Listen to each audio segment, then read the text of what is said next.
एक दुर्लभ बीमारी की वजह से एक जवान बेटे को पहले ही खो चुके अब दूसरा बेटा भी इस दुर्लभ बीमारी की गिरफ्त में आ चुका है और बेबस लाचार माँ बाप महंगे इलाज की वजह से अब कुछ नहीं कर पा रहे हैं, क्योंकि इस दुर्लभ बीमारी का इलाज लाखों में नहीं बल्कि करोड़ों में है, जो कि आम आदमी की पहुंच से बहुत दूर है।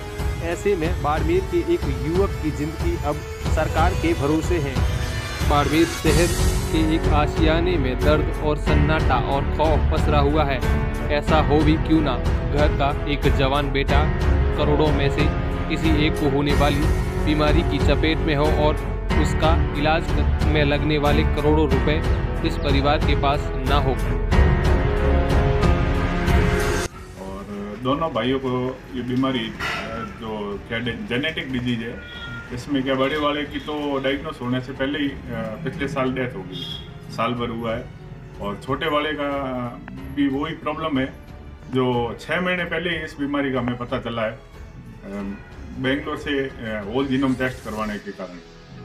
और फिर हम बीमारी का पता लगने के बाद में पता किया तो ये जानकारी मिली कि जयपुर के जेके लॉन में एक डॉक्टर है, डॉक्टर प्रियांशु माथुर, वो इस बीमारी का ट्रीटमेंट करते हैं। लेकिन इसकी जो मेडिसिन है वो बहुत एक्सपेंसिव होने के कारण ये किसी भी आम नागरिक के लिए इतना पैसा इकट्ठा करना संभव नहीं है। इस बीमारी का सालाना खर्चा लगभग 3.25 करोड़ रुपए है। और सरकार से हम प्रयास कर रहे हैं कि सरकार के स्तर पे हमारे को मेडिसिन अवेलेबल हो सके।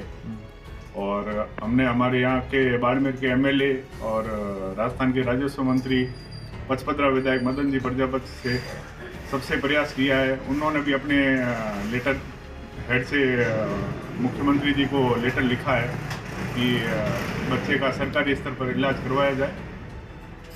और हमारी यही दुआ है कि शीघ्र इलाज शुरू हो और बच्चे के स्वास्थ्य में सुधार हो।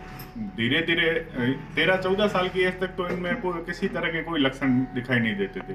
13-14 के बाद में इनमें धीरे धीरे मसल्स वीक होने लगी, इनको बैठने में, उठने में, सीढ़ियाँ चढ़ने में प्रॉब्लम होने लगी। इस बीमारी में धीरे धीरे बाहर की मसल्स वीक होने के बाद में इंटरनल ऑर्गन की भी मसल्स वीक होती है और उसके कारण फिर क्या है कि चेस्ट मसल्स वीक होती है और सांस लेने में प्रॉब्लम होने लगती है। अभी सप्ताह भर पहले इसको जोधपुर एम्स में भर्ती करवाया था। वहाँ पे डॉक्टरों ने ये बोला है कि इसको घर पे भी 15 से 16 घंटे तक बाईपैप मशीन पर रखा जाए ताकि इसको सांस में कोई प्रॉब्लम नहीं हो। जब तक ट्रीटमेंट चालू नहीं हो तब तक अपने पास में एक यही बाईपैप मशीन ही एक मात्र इलाज है जो इसकी सांस की तकलीफ को रोक सके। ललित और ये 2 भाई थे, जिनमें से बड़े वाले की तो साल भर पहले ही डेथ हो गई है। अब इसको भी इसी बीमारी ने जकड़ लिया है। तो हम सरकार से उम्मीद करते हैं कि इसका इलाज करवाए ताकि जल्दी से जल्दी ये स्वस्थ हो और घर परिवार में वापस खुशियाँ आ सके। ये एक जेनेटिक बीमारी है जो कि ऑटोसोमल रिसेसिव टाइप की बीमारी होती है और इसका इंसिडेंस जो है ये बहुत कम होता है। और इसमें जो अपनी सेल्स होती है उनके अंदर ग्लाइकोजन जो है वो स्टोरेज हो जाता है कुछ एंजाइम्स डेफिशिएंसी होने के कारण। इस कारण से ये एक जेनेटिक जो है वो बीमारी है। इसका इलाज कैसे ये धीरे धीरे प्रोग्रेस करती है। सबसे पहले इसका जो इफ़ेक्ट आता है वो मांसपेशियों पे आता है। सभी प्रकार की जो मांसपेशियां हैं उनमें इसका इफ़ेक्ट धीरे धीरे आने लग जाता है। शुरू में जो है पैरों में दर्द होना, थकावट होना, इस प्रकार के लक्षण उसको रहते हैं।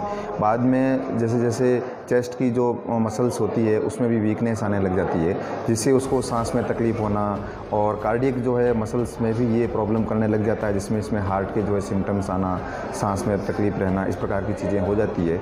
इसका जो ट्रीटमेंट है वो एंजाइम रिप्लेसमेंट थेरेपी है।